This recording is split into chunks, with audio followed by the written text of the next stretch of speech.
السلام عليكم ورحمة الله وبركاته. عاملين ايه؟ ان شاء الله تكونوا بخير وافضل حال يا رب ان شاء الله.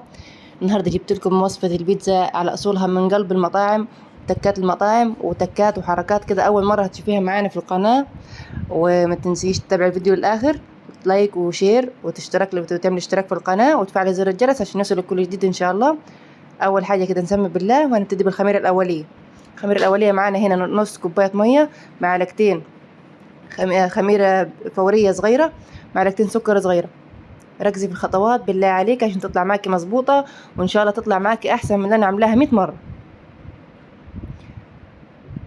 يلا كده يا ست الكل، قومي كده الشجع واعملي البيتزا لاولادك كده على العشاء، وهتطلع معاكي ان شاء الله مظبوطة ومية مية ومش مكلفة خالص.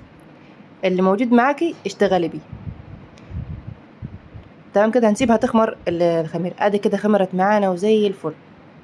بصي دي النتيجة، ان هي الخميرة شغالة معانا وزي الفل. ده اهم حاجة، لازم تشتغلي بالخميرة زي كده تكون معاكي. لو ما عملتش معاكي الرغوة دي ان يبقى الخميرة كده ايه، مش تمام، وما نشتغلش بيها ويستحسن نغيرها. وما تحطيش الخميره في العجين ابدا ابدا وتغلط الغلطه دي. ادي كده ربع كوبايه زيت. ركزي في المقادير، هتلاقيني كاتبالك في تحت في الوصف. وان شاء الله تدعي لي دعوه حلوه كده لو ظبطت معاكي وتقولي لي جربتيها وايه رايك فيها وحلوه طلعت معاكي ولا لا. ادي لبن، حابه تستخدمي لبن، حابه تستخدمي لبن بودر، حابه تستخدمي زبادي، اي حاجه من الثلاثه. لو ما فيش اي حاجه من الثلاثه اشتغلي بميه وتطلع معاكي بسم الله ما شاء الله.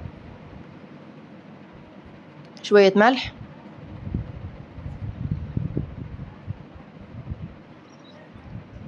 وادي شوية زعتر تقريبا كده نص معلقة أو معلقة صغيرة، وتفركيهم بيدك كده عشان تطلع معاها الريحة بتاعتهم وتطلع ويبقى ناعمين كده في العجينة ويبقى جميلين جدا. دي البيتزا الإيطالي اللي بنقولها في المحلات، بنطلب بيتزا إيطالي في المحلات بتاعت البيتزا بيحطوا لها الزعتر كده في العجينة. ركزي معايا في الخطوات. نقلبهم كده كويس. اللهم صل وسلم على سيدنا محمد. ننزل كده بالدقيق. مش شرط انك تنخل الدقيق في البيتزا، لان البيتزا من المعجنات مش بتبقى عالية. لما تنخلي الدقيق امتى؟ لما تكون هتعملي معجنات باتيه، اي معجنات مثلا كده تحتاج خمور عالي. ونبتدي نعجن كده كويس. اهم حاجه في البيتزا واي معجنات يا جماعه العجن. تعجني كده كويس. هنعجن بميه على فكره، مش شرط انك تستخدمي اي لبن ولا اي حاجه تاني. العجن عادي تعجنيها، بس اهم حاجه كويس وتخليها لها عرق كده وتمام. هنشوف العجينه هتوصل معنا لايه في الاخر. تابعيني.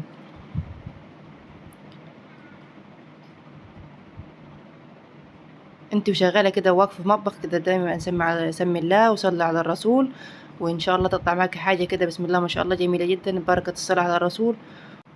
العجين هنا انقسم معنا لمرحلتين. المرحله الاولانيه اللي احنا هنخلص العجين ده كله مع بعضه ونعجنه ونلمه مع بعضه.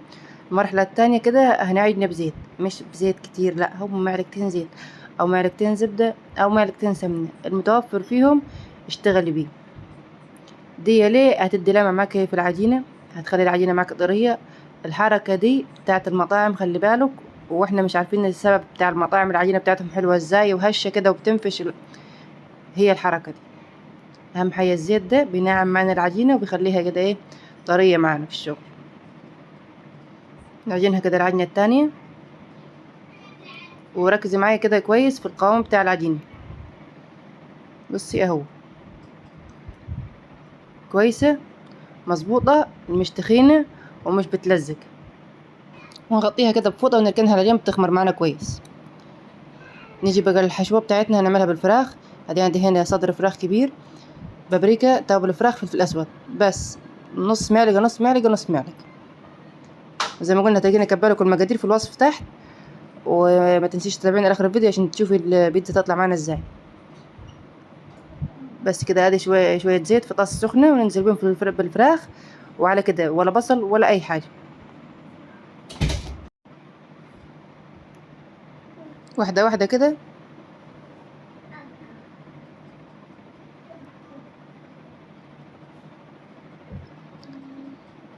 ونقلبهم.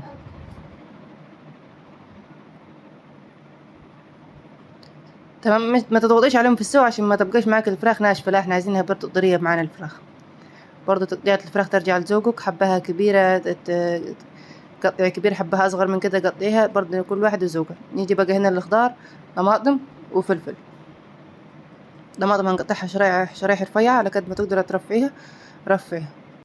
نرجع تاني نتكلم عن العجينة والخميرة. الخميرة لو سمحتي ما تحطيش الخميرة من الأول، لازم تختبري الخميرة وتشتغلي بيها تمام. والعجينة لو حابة تخمريها زي ما أنا كده عملت عادي. المحلات على فكرة بسبب ضغط الشغل ما بتشتغلش بيها كده، المحلات بتشتغل بيها بعد تريح 10 دقايق أو 15 دقيقة بالظبط، لأن المحلات بيبقى عليها ضغط، فمش بتستنى إن هي تخمر العجينة أكتر من كده، بتشتغل معاهم زي الفل. هي اعمليها وريحيها 10 دقايق وفرديها كويس معاكي، هتطلع معاكي زي الفل. ودي الفلفل، هنقطع الفلفل كده كويس برضو ده يرجع لذوقك الشخصي. انت حابة ممكن لو في حابة تحطي بصل فيها حطي، عايز تحشيها تونة، عايز تحشيها سجق، عايز تحشيها اي حشوة انت بتحبيها، توكل على الله واشتغلي بيها تطلع معاكي زي الفل. بس احنا هنا من محبين الفراخ ومن محبين بيتزا الفراخ، فعملتها لهم بالفراخ.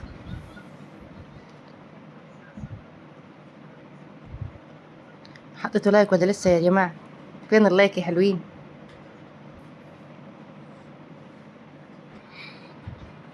بس كده وقطعنا الفلفل، وادي كده الخضار بتاعنا هو جاهز. هنعمل الصلصة. الصلصة لو حابة تعمليها بأي شكل اعمليها. أنا هنا بس الصلصة المفضلة لقلبي يعني بستسهل أعملها وطعمها بيبقى جميل جدا، كاتشب وصلصة. أنا بستخدم صلصة هارفست أو جاردينيو، الاتنين زي بعض وزي الفل تمام. وتقلبيهم كده كويس مع بعض. هنحط عليهم توابل ايه، حط عليهم كزبرة وكمون، ممكن تحط عليهم فلفل أسود. أنا هنا اللي كان متوفر عندي اشتغلت بيه تمام. بصل بودرة وتوم بودرة، هيدي كلها بتطعم معاك الصلصة والصوص بتاع البيتزا. انا هنا حطيت فلفل اسود وزعتر بس وملح، واستكفيت على كده لان كان التوابل خلصانه عندي كده زي ما عارفين اخر الشهر وكده. فاستكفيت بالفلفل الاسود والزعتر وخلاص. ودي معلقه زيت برضه يرجع لذوقك الصلصه اللي انت بتحبي تعمليها. ودي شويه ملح. الصلصه لو حابه تعمليها توم وطماطم كده وصلصه، اي نوع صلصه بتحبيه تعمليه الطريقه بتاعتك اللي تحبيها، بس دي الصلصه اللي المفضله الي يعني، وبحب اعملها على طول وسهله وسريعه في نفس الوقت. هذه كده كانت العجينه خمرت معنا بسم الله ما شاء الله. رشه الدقيق، الطبيعي انك تستخدم دقيق السيمولينا اللي هو بتاع البسبوسه، بس انا صراحه مش بحبه خالص، مش بحبه نهائي في البيتزا، فبستخدم الدقيق العادي. فالاثنين بيدونا نفس النتيجه. هنقطع كده على قد العجينه اللي احنا هنستخدمها. بسم الله الرحمن الرحيم. تقطعيها كده وتدوريها كده تمام اهو. تحط عليها شويه دقيق على الوش وتفرديها كده بالمردانه او النشاب.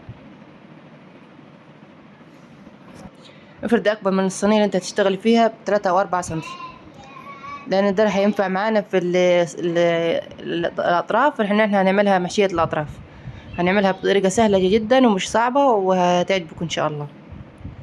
زي ما قلنا تابع معانا للاخر، انت هتعرفي اسرار البيتزا كلها بامر الله.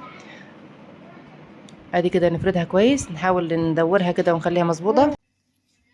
ظبط ايدك كده في الفرد تمام. وبعد كده هنجهز الصينيه بتاعتنا، ندهنها شويه زيت وهتلميها كده على المردانه. بصي طريقه سهله ازاي ومريحه ان انت تفردي بيها العجين، وبأبسط يعني طريقة تشوفيها. بصي كده هترفع الأطراف دي كده، هترفعيها، تحاولي كده ترفع الأطراف كده كويس. بصي ركزي في الطريقة عشان تطلع معاك مظبوطة بأمر الله.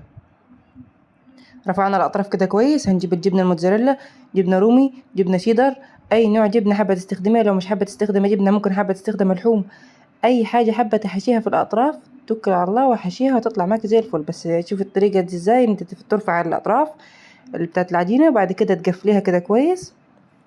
ركزي في الطريقة، متنسوش تدعوني دعوة حلوة لو عجبتكم الطريقة، وإن شاء الله تكون دعوة مقبولة، وإن شاء الله تكون من نصيبي يا رب. بفرح خالص الصراحة من دعواتكم ليا. يعني أكتر حاجة بتفرحني في يومي لما بخش كده وبلقى تعليق في دعوة كده ليا، بتريحني، وإن شاء الله يكون ربنا يجعلها من نصيبي يا رب. ادي كده شوية الصلصة. الصلصة دي تحفة يا جماعة، تحفة تحفة تحفة. بس حطي لها بصل بودرة وتوم بودرة، ويعني هتدعيلي عليها لأن هي بجد بجد روعة روعة روعة.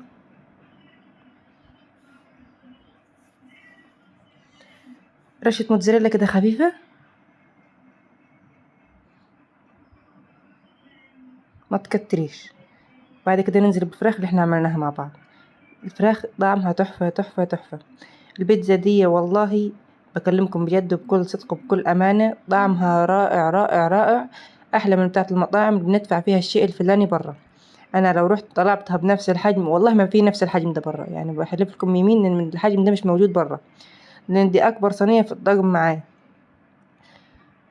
مش يعني سعرها في البيت أوفر 100 مرة وأغنى، وأنت مكلفاها وحاطلها كمية لحوم وكمية جبنة أكتر من بتاعة برا، والطعم أحلى 100 مرة وأنضف في البيت. وادي كده الجبنة حطيناها كده على الوش، حبة كتير حطي، حبة قليل حطي، حبة ميكس جبن اللي نفسك فيه يا ست تعامل. اديك عرفت الطريقة وعرفت العجينة وعرفت الصلصة وعرفت المكونات. بعد كده ابدعي في المطبخ وورينا ابداعاتك يا شيف، وما تنسيش تعملي التعليقات بتاعتك وتقولي لي ايه رايك فيها. ادي التاني ده مش هنعمل بيتزا، هنعمل كاليزوني. هنفرد العجينة كده كويس نص بس، هنحشيه كده بيتزا. ما حطيتهاش في الصينية لسه لو تاخدوا بالكم، لان دي كاليزوني.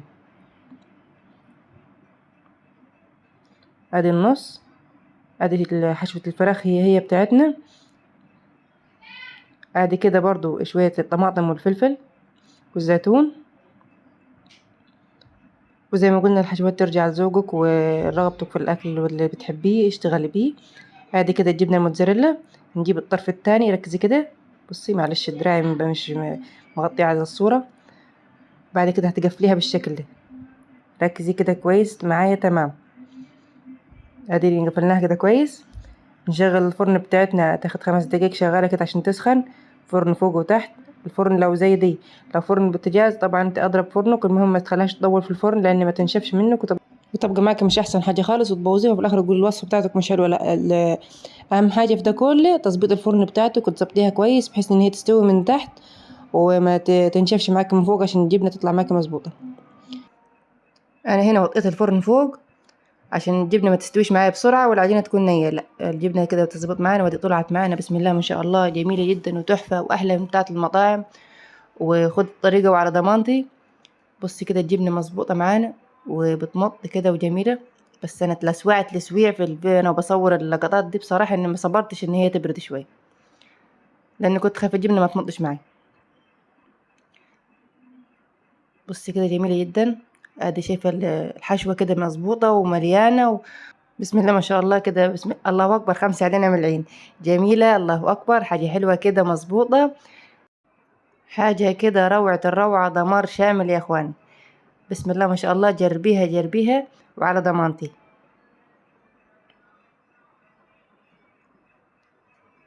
شايفين الجبنة كده وهي بتبظ وبتلظ، حاجة روعة. ما تنسيش تتابعينا أصل الأكل مع خلود على اليوتيوب، أصل الأكل مع خلود على الفيسبوك، وأصل الأكل مع خلود على التيك توك. وما تنسيش في نهاية الفيديو كده تدعمينا بلايك وشير. وادي كده كان الكلزوني كان استوى. انا دهنت الوش بتاع صلصه لان بحب الوش بتاع الكلزوني بيكون مدهون صلصه. شايفه التسويه بتاعته من تحت مظبوطه بسم الله ما شاء الله روعه. ادي نقطع كده نشوف الحشو مع بعض من جوه كده ازاي.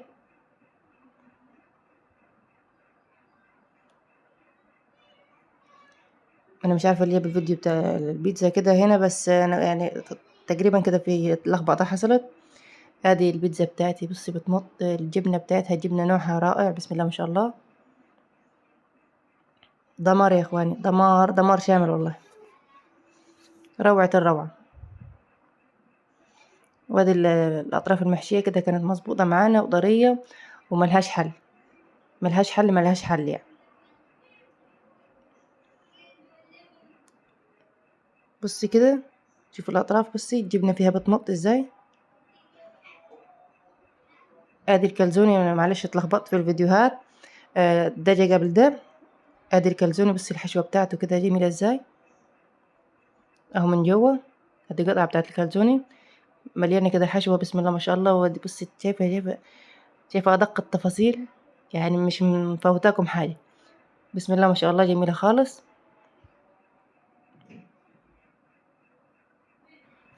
ما تنسيش تجربيها وتقولي لي رأيك فيها في التعليقات. ودعوة حلوة لإخواننا في فلسطين، إن شاء الله ربنا ينصرهم ويرد لهم أرضهم إن شاء الله. ودعوة حلوة ليا كده بأن ربنا يهدي الأولاد ويصلح حالهم، وإن شاء الله نشوفكم على خير في فيديو جديد. أحبائي في الله، مع السلامة.